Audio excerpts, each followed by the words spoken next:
Hai, apa kabar semuanya? Semoga kabar Anda baik-baik saja. Terima kasih karena sudah memberikan support dan juga kesetiaan Anda untuk membangun channel Codot Film. Yuk kita lanjutkan alur ceritanya, sambil siapin kopi dan cemilan, setting suara volume full. Gasken. Penyaringan caotik. Setelah kata-kata Lei Zunze terdengar, suasana di arena tiba-tiba menjadi tegang. 53 tatapan saling menyapu. Mata mereka dipenuhi dengan kehati-hatian untuk pihak lain. Dalam situasi kacau seperti ini, yang perlu dilakukan hanyalah membuat diri mereka sendiri terus bertahan untuk mendapatkan kemenangan. Namun, pada saat yang sama, sebagian besar orang tahu bahwa seleksi ini sangat kejam dan kejam. Hanya 8 dari 53 orang yang tersisa. 4 dari 8 posisi ini sudah ditempati oleh orang-orang dari 4 pavilion. Dengan kata lain, hanya 4 dari 49 orang lainnya yang bisa bertahan. 4 dari 49. Orang bisa membayangkan pertempuran intens seperti apa yang akan meletus sebagai hasil dari metode penyaringan semacam itu. Sementara suasana di arena sedang mencekam, stadion di sekitarnya juga menjadi sunyi. Mata yang tak terhitung jumlahnya menatap ke arena tanpa berkedip. Orang-orang di dalam semuanya dianggap yang teratas di antara generasi muda.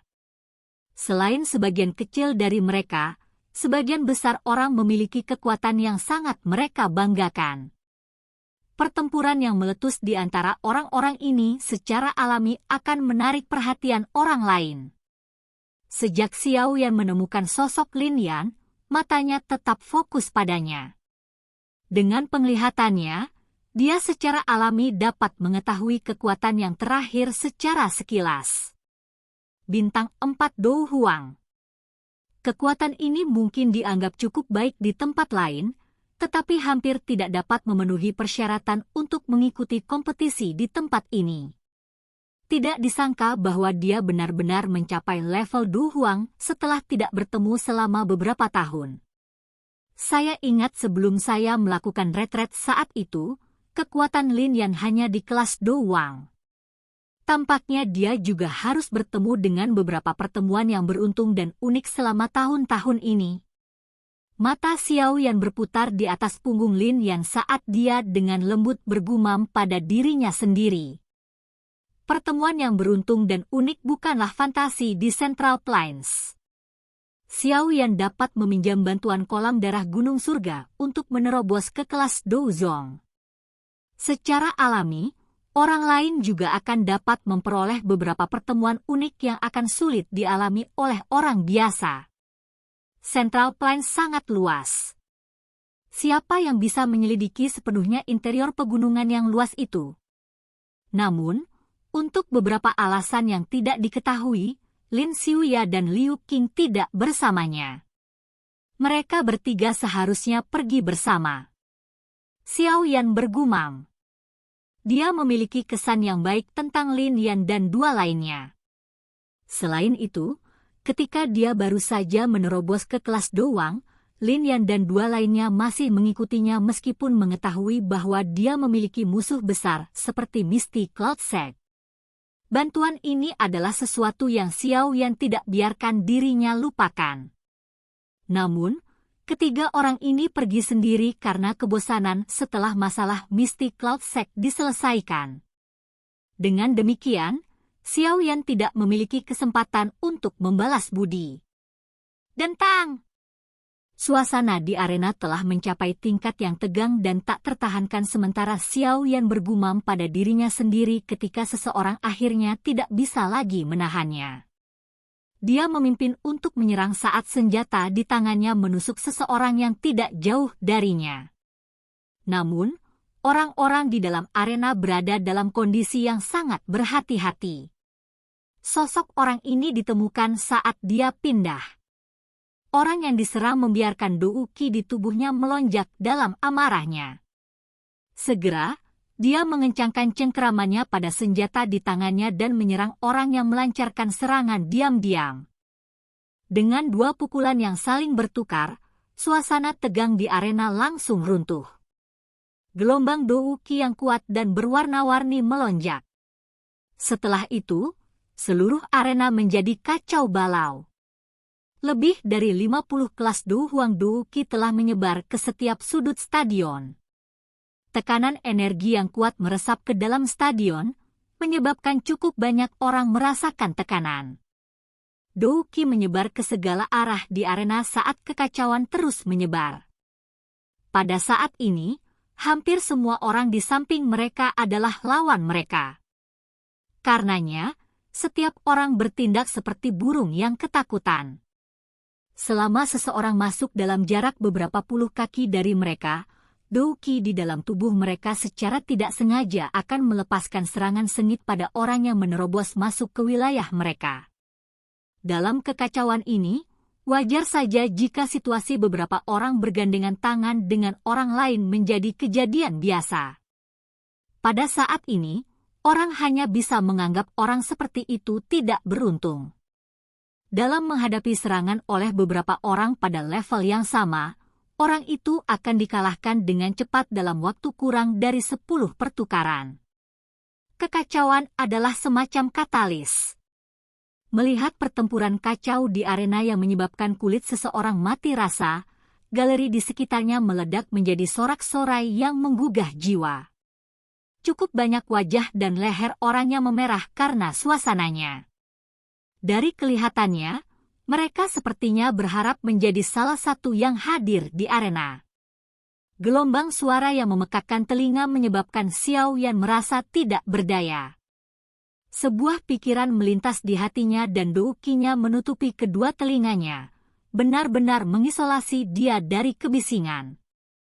Tatapannya, di sisi lain, tetap fokus pada pertarungan yang kacau. Pada saat ini, arena telah menjadi kacau balau. Suara jelas dari benturan Douki dan pedang yang bentrok bergema.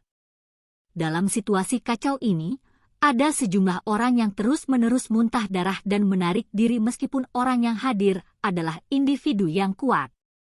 Tempat ini terlalu kacau. Jika seseorang berhasil mempertahankan bagian depannya, mereka tidak dapat mempertahankan punggungnya. Musuh ada di sekitar mereka. Jika seseorang ceroboh, akan ada pukulan fatal menuju ke arahnya. Blades tidak memiliki mata dalam kompetisi seperti itu. Terluka adalah masalah yang sering terjadi. Jika seseorang meneriakkan, "Saya mengaku kalah," sebelum menderita pukulan fatal, secara alami tidak akan ada gerakan membunuh melawan meluncurkan melawan yang kalah sesuai dengan aturan. Kekacauan berlanjut selama kurang dari 10 menit, tetapi ada lebih dari selusin pesaing yang terluka parah yang tidak punya pilihan selain meninggalkan arena. Lagi pula, jika mereka terus bertarung, kemungkinan tidak akan lagi menjadi pertanyaan tentang cedera serius. Kekacauan di medan pertempuran juga agak melebihi harapan Xiao Yan. Awalnya, dia mengira bahwa kompetisi besar semacam ini akan memilih metode eliminasi 1 lawan 1 tradisional. Tanpa diduga, ia terpaksa melakukan eliminasi gado-gado ini, karenanya, tidak hanya seseorang akan membutuhkan kemampuan, tetapi seseorang juga membutuhkan sejumlah keberuntungan. Lagi pula, bahkan seorang pahlawan akan jatuh setelah kalah jumlah. Bahkan jika seseorang adalah seorang ahli di puncak kelas Douhuang, akibat dari dia diserang oleh lebih dari selusin Douhuang secara tidak beruntung juga kemungkinan besar akan sangat menyedihkan. Tentu saja, orang yang benar-benar melebihi harapan Xiao Yan adalah Lin Yan. Kekuatannya hanya bisa dianggap menengah di tempat ini. Namun, dia tidak tersingkir meski sudah lewat 10 menit. Xiao Yan hanya berhasil memberitahu beberapa alasan setelah mengamatinya dengan cermat.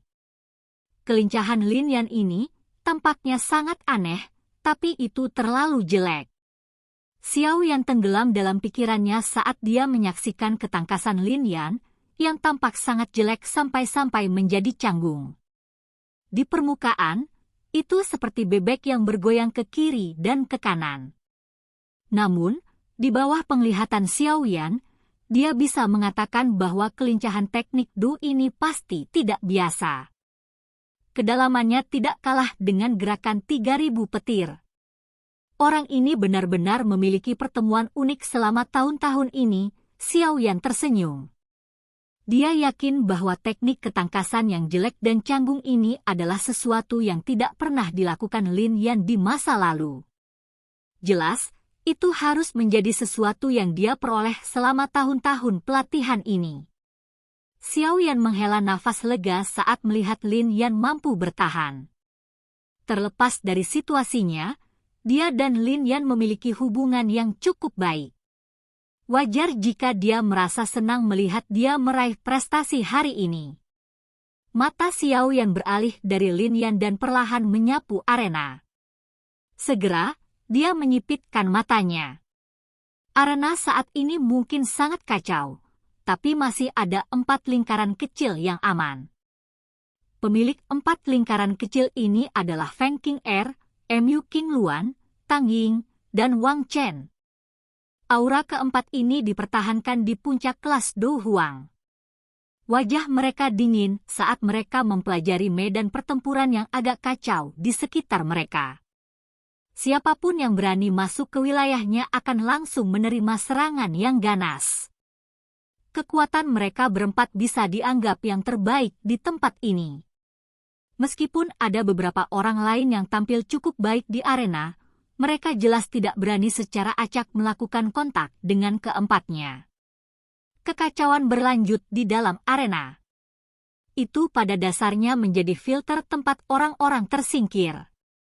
Mereka yang tersisa dengan cepat menjadi semakin sedikit.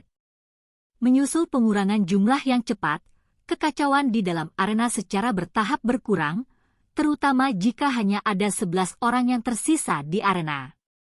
Arena yang kacau segera menjadi sangat sunyi. 11 orang tersebar di semua tempat. Saat mereka terengah-engah, mereka juga mengawasi satu sama lain dengan hati-hati. Xiao Yan berseri-seri saat matanya menyapu arena dan menemukan bahwa Lin Yan ada di antara mereka. Namun, orang terlemah di dalam arena juga adalah dia. Selain Feng King Er dan 3 lainnya, sebagian besar yang tersisa adalah ahli bintang 7 atau 8 bintang. Tentu saja, alasan dia bisa bertahan sampai sekarang terutama karena kelincahan Do skill-nya yang aneh. Menjadi unik, secara alami lebih mudah bagi Lin Yan untuk menarik perhatian orang lain. Ini adalah pertama kalinya dalam begitu banyak pertemuan besar 4 pavilion di mana seseorang mampu bertahan sampai sekarang hanya dengan kekuatan bintang Do Huang. Tentu saja, keberuntungan seperti itu secara alami tidak akan terus menemani Lin Yan. Setelah 11 orang di arena beristirahat sebentar, 10 orang lainnya segera mengalihkan pandangan mereka ke arahnya dengan niat buruk. Seorang pria berpakaian merah di antara mereka, yang telah mencapai kekuatan bintang Do Huang 8, menginjak tanah. Tubuhnya melesat lurus ke arah Lin Yan seperti anak panah.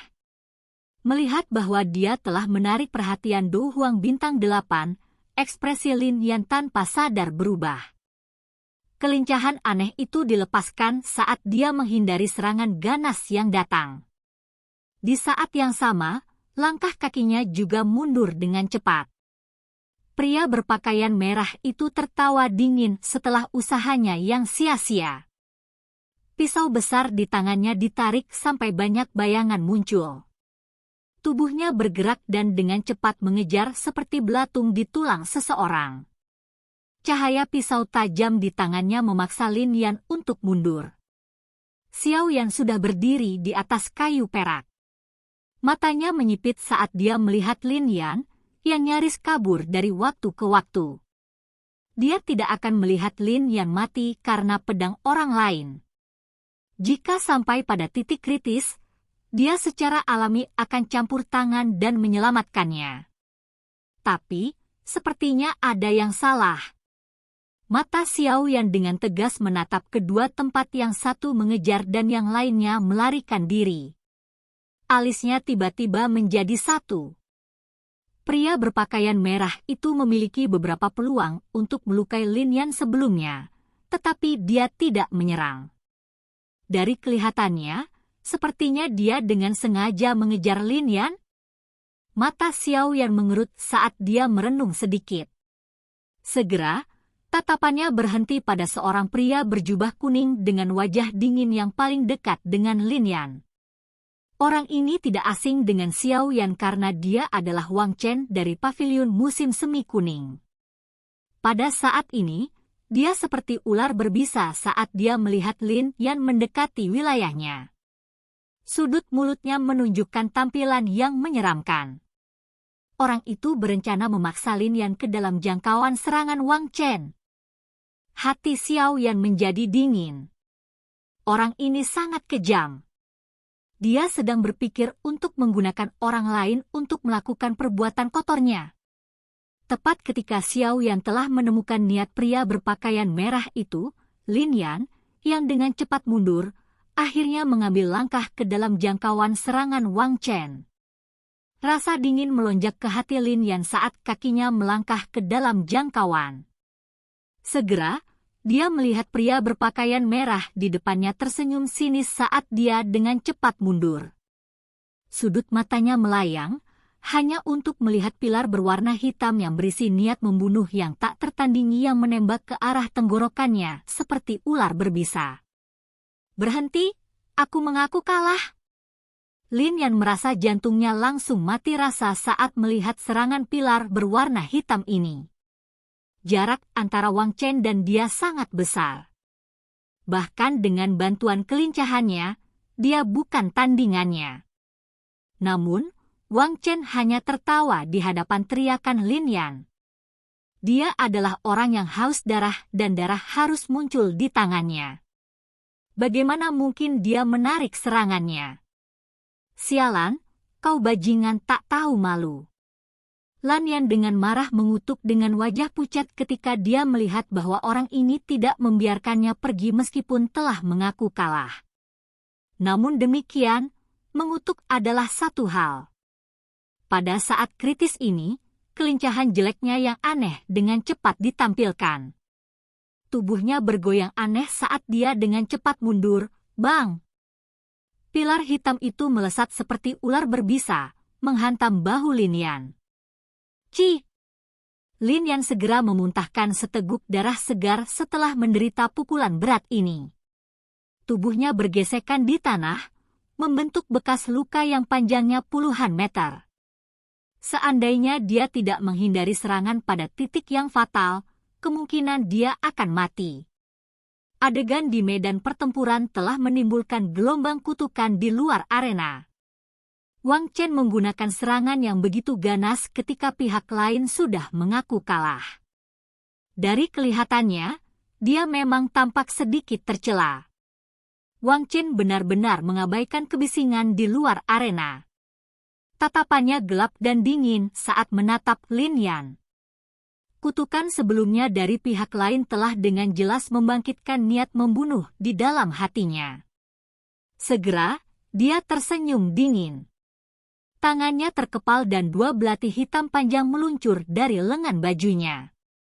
Tubuhnya melesat seperti kilat dan muncul di depan Lin Yan dalam sekejap mata. Belati di tangannya tidak ragu-ragu karena berubah menjadi kilatan hitam yang dengan licik dan kejam menusuk dada Lin Yan. Lin Yan tidak punya waktu untuk menghindar. Sialan, orang ini benar-benar tidak tahu malu. Dia benar-benar telah membuang wajah Yellow Spring Pavilion. Jika tindakan Wang Chen sebelumnya dikatakan telah menimbulkan ejekan, tindakannya saat ini telah membuat marah cukup banyak orang. Segera, banyak kutukan keras dipancarkan dari segala arah. Banyak kutukan tampaknya hanya menyebabkan senyum di wajah Wang Chen menjadi lebih dingin. Namun, tindakan tangannya tidak sedikit pun melambat. Lian hanya bisa menyaksikan kilatan hitam yang berisi udara dingin menembus ke tempat yang fatal. Selain itu, dia tidak memiliki kemampuan untuk menghindarinya. Apakah saya akan mati di sini? Gumaman lembut terdengar di hati Lin Yan. Tepat ketika dia siap untuk menutup matanya dan menunggu kematiannya, kekuatan isap tiba-tiba melonjak dari belakangnya. Tubuhnya juga tanpa sadar ditarik ke belakang. Segera, dia merasakan tangan hangat menepuk pundaknya. Setelah itu, suara tak berdaya yang tampak familiar muncul di samping telinganya tanpa peringatan sebelumnya. Kamu, tidak ada yang lebih baik untuk dilakukan, selain datang ke sini dan berpartisipasi. Silahkan pergi ke. Oke guys, jangan lupa like, comment, share, and subscribe di channel Codot Film. See you next video, peace out and bye-bye.